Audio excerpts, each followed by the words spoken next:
Isa sa mga dahilan kaya sumakses si Alex Ayala sa mundo ng tennis ay ang kanyang pamatay na forehand.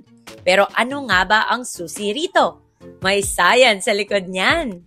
Welcome to The Playbook, Sports Explainers. Ang forehand ay isa sa mga pinakamadalas na gamiting shot sa tennis. Sa dominant side ng katawan ito tinitira, kaya tinuturing na pinaka-natural. Kaya mas madalas na pinakamalakas.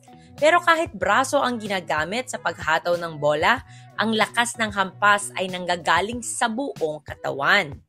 Ito ang kinetic chain. Isipin nyo lang na para itong spring na nirorolyo, saka kinakalas na may malakas na puwersa. Yan ang sunod-sunod na paggalaw ng apat na bahagi ng katawan, mula paa at binti, balakang, balikat at braso at saka ang kamay para makagawa ng sapat na lakas na tumama sa bola. Simulan natin ang chain sa paa. Iniipon ang energy sa mga binti, naka-flex ang mga tuhod at naka-twist ang torso malayo sa net.